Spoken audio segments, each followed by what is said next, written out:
Previously in Chicago.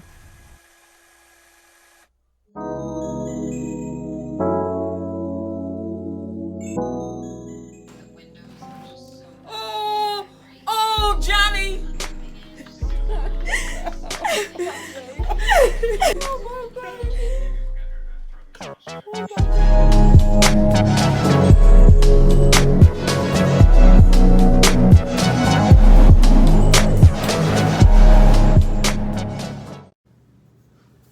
Good morning. I am not putting on makeup. I did a little brow just to like wake my eyes up because I really don't have no eyebrows, y'all. And I be looking cray cray. Hold on, let me close this door.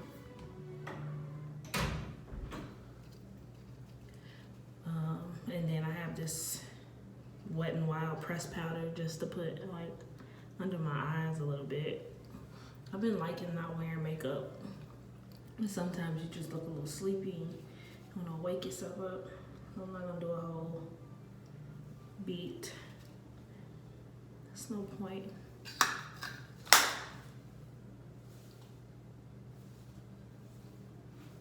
We're at the world's largest Starbucks.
It's strong.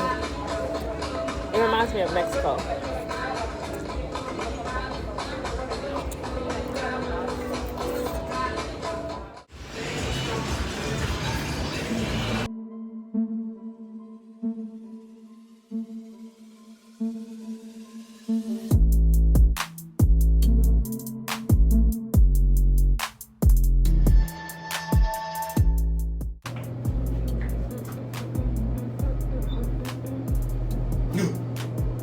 And you can see.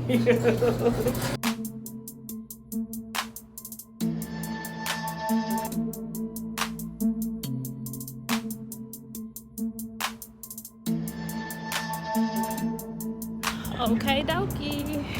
We have changed once again.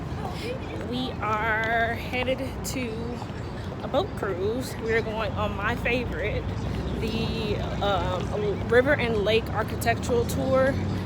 I have been on this thing like I don't know how many times. I used to work for them, and I just like the history and like the sites, and they pass to come. Like you can't visit during the nice weather and not do it. So we're heading there now. We're a little early, but that's how it should be. So I'm trying to explain to him. So this is the company that I used to work for. I don't know if you can see it. Our competitors are like, well, I don't work for them no more, but at the time, our competitors were across the way, Shoreline Tours, and they're like $3 cheaper, but I'm trying to explain to him why this one is more expensive, because it's quality. It's a quality tour.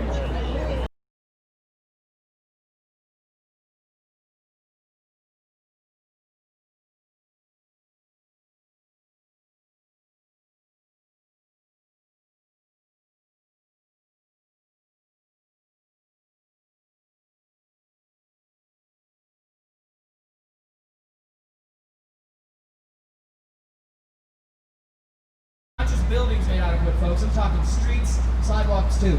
And the streets and sidewalks were covered in tar, so it burned longer, burned hotter, recipe for disaster. But you have to think, with the help of the Bessemer process for rolling out steel, the invention of the elevator or lift, you can look around you. Look at all of these buildings. We rose from the ashes. The largest penthouse at the top of this building stands around 14,000 square feet. This sold in 2014 for almost $17 million to a family in the suburbs. That's their second home. This is no longer there, but it was called the Home Insurance Building. This was designed by William LeBaron. It stood at a whopping 10 stories tall, which is incredibly underwhelming. But things have changed. We're moving forward. We're pressing on. Right? It's kind of what I've been telling myself the last 4 months. This is the most people I've seen in 4 months. Right? Crazy. With the lower whacker? You messed up. Tuck and roll. Yep. We're still looking for a family of 4 to Pinto. Not in the Pinto. Now we're just normally honking at tiny boats that, because we are a commercial vessel, we take precedence when it comes to the flow of traffic here on the Chicago River. This is one of the busiest waterways in the country. I mean, recreational boats, like, you don't need a permit. You can just come out here. It makes for a fun time in the evening. Having a little cocktail. Now back in the 20s, other than the Great Depression, can y'all tell me what also was occurring in the 20s? It was a prohibition. Yeah, when alcohol was illegal. Now obviously nobody was a fan of the prohibition. Of course. Obviously nobody on this boat at least, right? Now,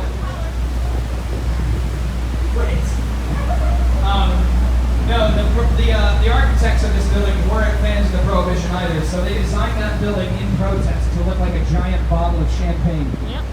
That's real gold terracotta at the top too. Yeah, it was intentional. Yep. Yeah. Not, Where it transfers from the river to the lake. And this is like federal property. So he's saying that we're going to shift in our leveling. So the railing of the boat and the railing of the dock is parallel. So let me slow down. But he's saying that when we pass over into the river, so this is the federal property, obviously. we're going to rise. So you can see the now we don't even see the railing. We're way above it. Like now, I try to drop my phone, but look at, like, we're way far away from it now.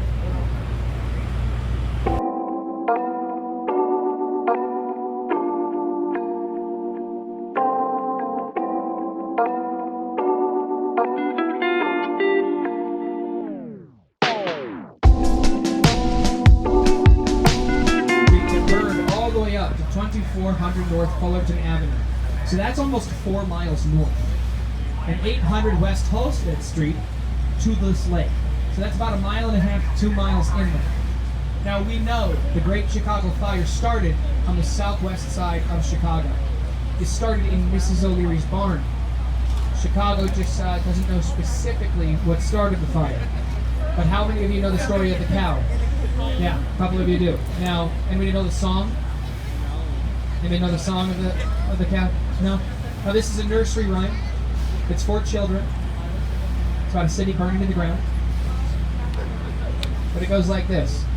Late one night when we were all in bed, Mrs. O'Leary put a lantern in her shed, was milking her cow Daisy. When the cow kicked over the lantern, set the barn on fire, burned down Chicago. That's it. Cow kicked over a lantern. That's what Chicago still believes in. It's what we still teach in our schools, even though it's not true. Because a New York journalist came forward later, admitted that he made up the story of the cow because he wanted a more interesting story. And that was the best he came up with. There are several theories to what might have started the Great Chicago Fire.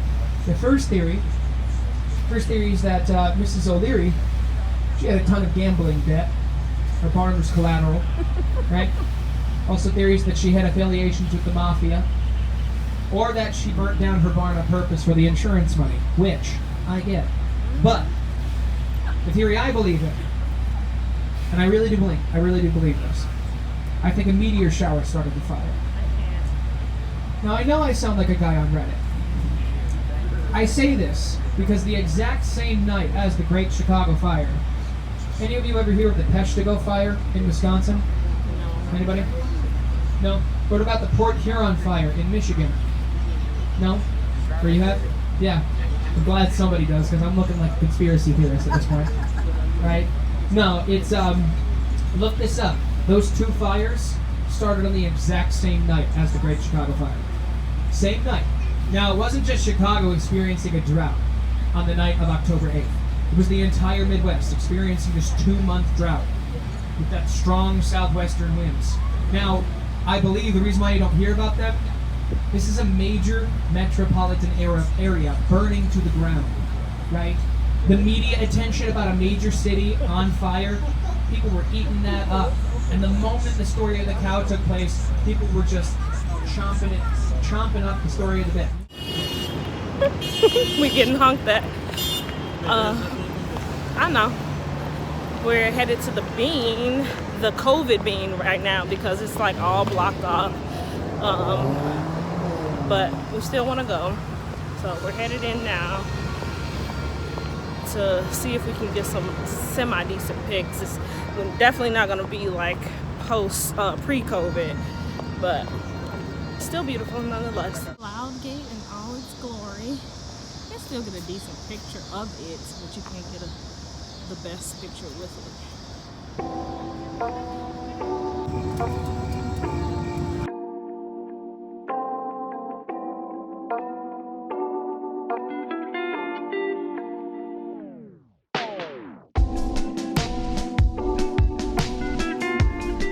Another hour, another shower. Headed to dinner now. I'm very risque with this deep plunging V-neck.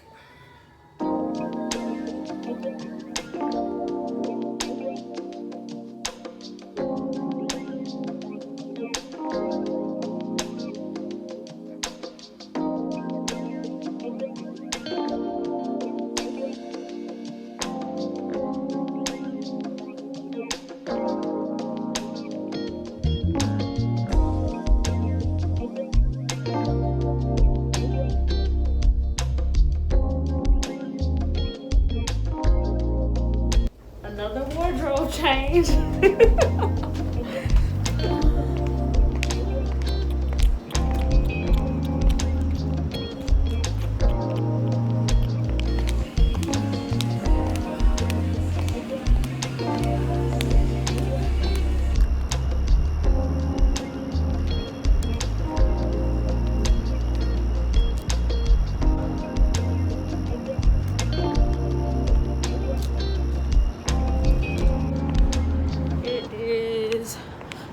Mexican Independence Day, and they have like all the bridges like blocked off. So if you're on one side of the city, you basically have to like stay there. This building is keep leaking on us. It just got my shoulder.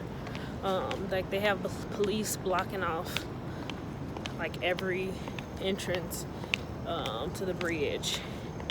And I like Googled it because I'm like, we asked our Lyft driver like, why are they blocking it? And he's like, it's Mexican Independence Day. And we're just like, what does that mean? And we Googled it, and like they're making it seem like it's a whole thing going on down here, and there's literally nobody outside. So I don't know. This is like a media thing or what. I'm like, there's no action happening. It's a song. Yeah. They cut the music off. Those doggies look like big old wolves. Oh my gosh, they're so big. Oh my gosh. So tonight well, no, I'm not gonna say tonight. That was a day mission. We went to go to the London House rooftop, and we get to press the elevator, and they assigned us the little elevator to go up, and the man literally put the ropes up in front of the elevator, and it said that they were closing due to weather.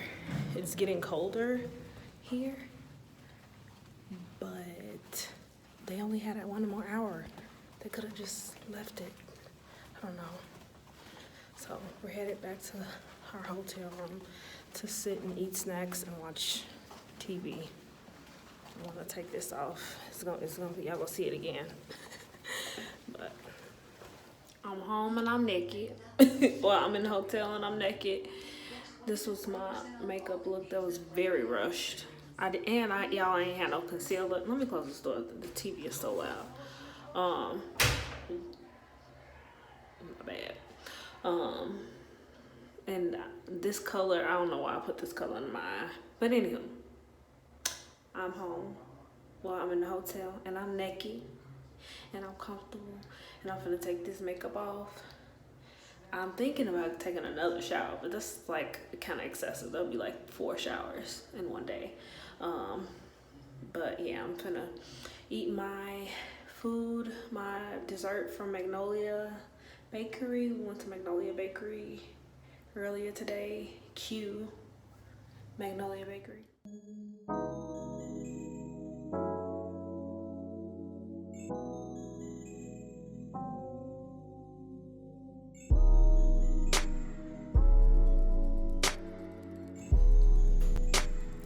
So yeah, so I'm about to, I don't even got all my stuff, y'all. I'm just out here. I'm just out here with it, you know. It's cool or whatever.